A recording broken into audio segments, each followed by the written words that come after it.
we're still talking about taxes. Now the question is, how does an excise tax affect the market equilibrium?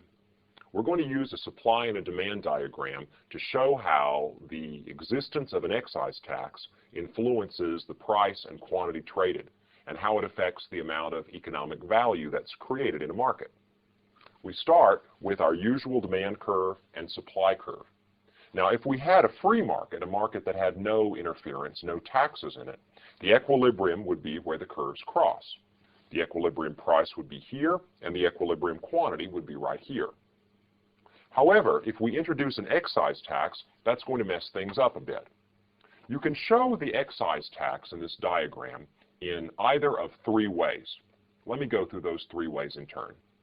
The first way that you can represent an excise tax is you can think of it as an additional cost that the sellers have to bear.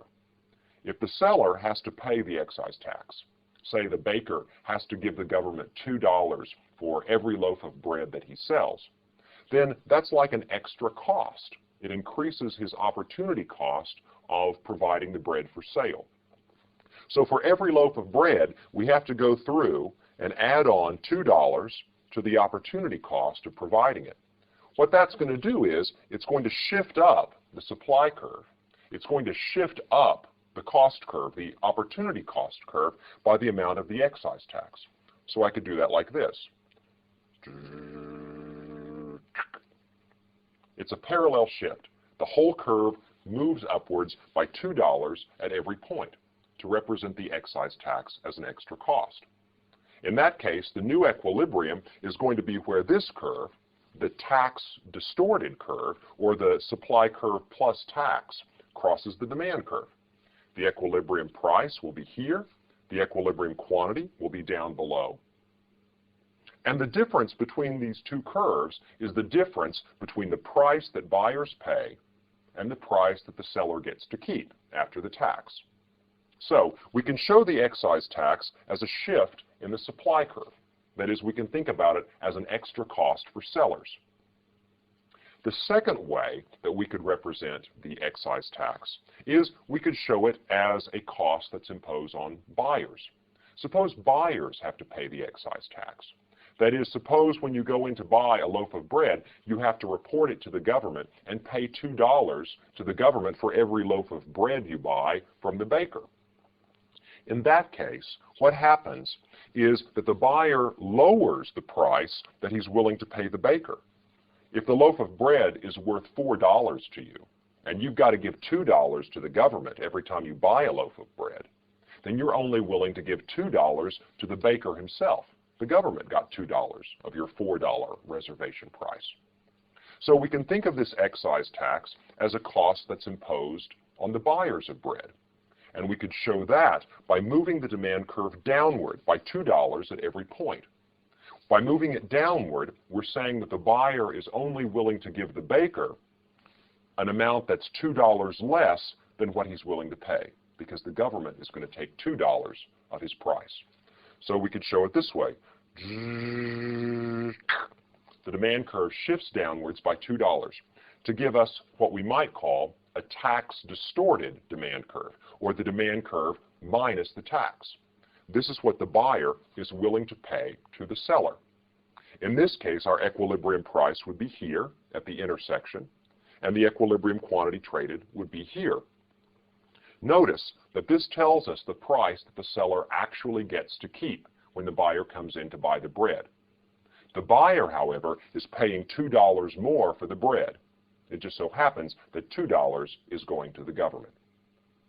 Now, before I show you the third way, let me point out something interesting about these first two ways of representing an excise tax, and that is they're completely equivalent. It doesn't matter whether you shift the demand curve downwards by $2 at every point, or whether you shift the supply curve upwards by $2 at every point. From the point of view of geometry, they're exactly the same thing. It doesn't matter whether you're moving this curve downward or this curve upward. You're still going to have the same point of intersection. You're going to have the same quantity traded, and you're going to have the same price paid by the buyer and received by the seller. We call this result the irrelevance of the legal incidence of a tax. What that fancy phrase means is this: it doesn't matter whether legally the tax is imposed on the sellers so that it shifts the supply curve upwards, or whether the tax is legally imposed on the buyers so that it shifts the demand curve downwards. It doesn't matter who legally is responsible for paying the tax. In the end, the equilibrium price, quantity, and division of economic value are going to be the same, no matter who legally pays the tax.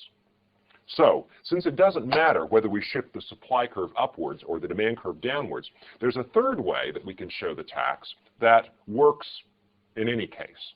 That is, that points out and reminds us that the legal incidence is irrelevant. And that is, we can think about this tax as a wedge. It's a wedge that has to fit between these two curves.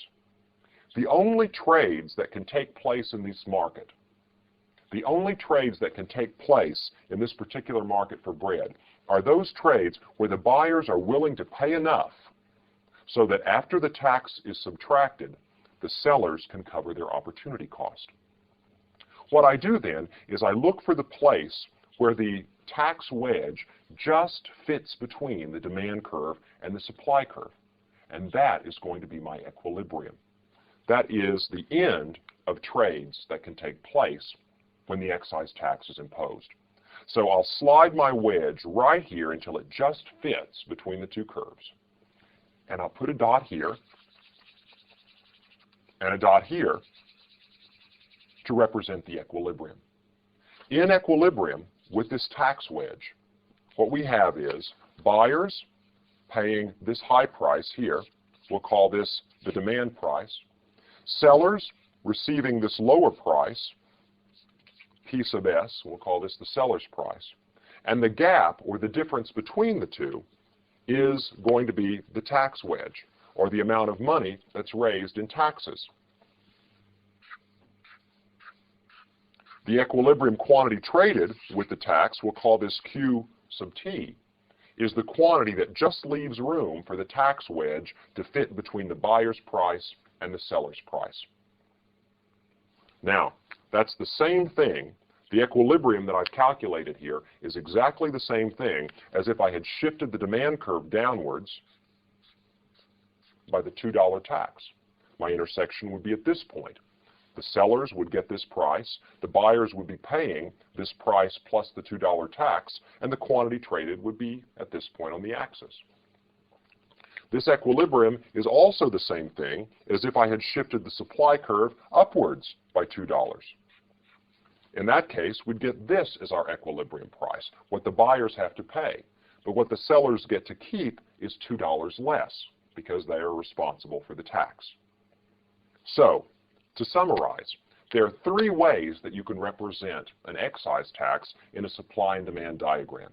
You can shift the supply curve upwards and think of it as an extra cost for sellers. You can shift the demand curve downwards and think of it as a cost that's imposed on the buyers if the buyers have to pay the tax. Or you can simply think of it as a wedge that's imposed between the buyers and the sellers that separates them so that the price that the buyers pay is greater than the price that the sellers get to keep. And the difference between those two prices is the amount of the excise tax. Notice, however, no matter which of the three methods you use, you're going to get the same outcome, the same quantity traded, the same price that buyers pay, and the same price that sellers receive.